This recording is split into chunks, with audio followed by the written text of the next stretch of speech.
দর্শক শ্রোতা, কিভাবে পাগল সেজে মানুষকে বোকা বানিয়ে টাকা ইনকাম করছে এই যুবক। সে বলছে যে তার গার্লফ্রেন্ড চলে যাওয়ায় সে পাগল হয়ে গেছে। শাহ আলী মাজারি এমন কথা বলে ভাইরাল হয়েছে এবং কেউ যদি সাক্ষাৎকার নিতে চায় তাহলে তার কাছে 2000-5000 টাকা দাবি করে। তাহলে সে যদি পাগল হতো তাহলে কিন্তু সে এরকম টাকা চাইতে পারতো না। তো কিভাবে প্রতারণা করছে বিস্তারিত শুনুন। বন্ডামি শুরু করছো? হ্যাঁ,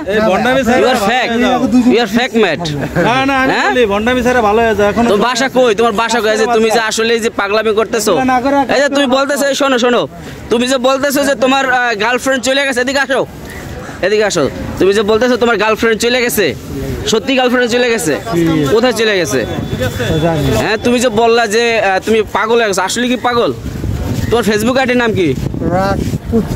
রাজপুত রাজ। তুমি আগে কি করতা? ব্যবসা করতা। এই যে মাজারে যে আসছো, এই যে অনেক মানুষ কিন্তু এখানে রয়েছে যে তোমার ভাবছে যে তুমি পাগল। তোমার বাবা মা আছে? আব্বা মারা গেছে। আব্বা মারা গেছে, মা আছে। তো এই যে তুমি যে আসলে পাগল, তুমি কি নিজে পাগল দাবি করো? হ্যাঁ, পাগল দাবি করো না। তাহলে যে মাজারে কেন পড়ে আসো? এই যে তোমাকে দেখলাম সোশ্যাল মিডিয়া, তুমি বলতেছো যে তোমার স্ত্রী, তোমার গার্লফ্রেন্ড চলে যাওয়ার কারণে তুমি পাগল হয়ে গেছো। আসলে কি তুমি পাগল হয়ে গেছো? হ্যাঁ, আমি এটা কথা বলি। প্রিয় দর্শক, দাঁড়াও দাঁড়াও দাঁড়াও, তুমি দাঁড়াও। এই যে হাজার হাজার ভিডিও হয়, হাজার হাজার ভিডিও সাংবাদিকরা করে, বিভিন্ন জায়গায় আগুন লাগে, বিভিন্ন রকমের পাগল বিভিন্ন রকমের করে। তাইলে তারা কি আসলে সবাই কি টাকার জন্যই করে যে ভিডিও করলে টাকা ইনকাম হবে? ও আমাকে প্রশ্ন করছে, তুমি আমার ভিডিও করে লাখ লাখ টাকা ইনকাম করবে। ঠিক আছে, আমি লাখ লাখ টাকা ইনকাম করব।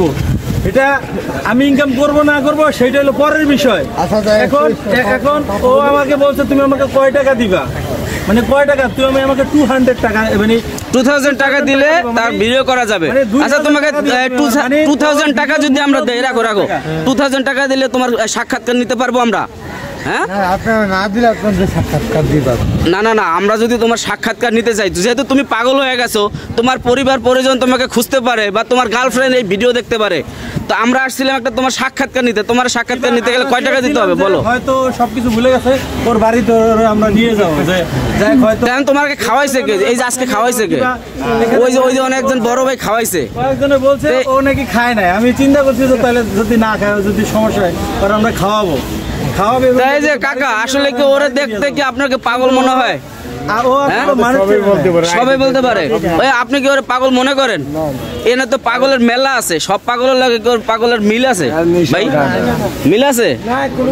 সে কিন্তু তার নিজের ফেসবুক আইডিটা বলতে পারে। এখন এখন বলেন 2000 টাকা দিলে কতক্ষণ সাক্ষাৎকার নিতে পারবো? আইডি নাম্বার তো বলতে পারতো। হ্যাঁ, আচ্ছা, আপনার সাথে কি হয়েছিল আমার একটু বলেন তো দেখি। না না, আমরা এখানে যে চাচারা আছে, অনেকগুলো লোক আছে, ঠিক আছে দর্শক। ও আসলে পাগল নামের যে বলছে, যে মানুষ বলতেছে যে পাগল, আসলে কি পাগল কিনা আজকে ওরা আমি জিজ্ঞেস করব যে আসলে ওর সাথে কি করছিল। আচ্ছা বলেন তো, কি করছিল আপনার সাথে? হ্যাঁ, 8 বছর। আমি ফুটবল খেলার জন্য গ্রামের বাসায় গেছিলাম। হ্যাঁ, ফুটবল খেলার জন্য গ্রামের বাসায় গেছিলাম। হ্যাঁ, আচ্ছা আচ্ছা, আমরা এখান থেকে আচ্ছা দরকার না, ভিডিও করে না, আচ্ছা করি না সমস্যা বন্ধ। আচ্ছা যাই হোক, আপনি পিছনে গিয়ে ছেড়ে দেন ভাই। আইসে কতদিন হয়েছে দেখছেন? ওরে তো অনেক পাগল থাকে। হ্যাঁ, আপনার কথা কম। হ্যাঁ, ওঠাই চলো ওইদিকে, চলো পিছনে যারা করে পিছনে ওইদিকে যাও। কই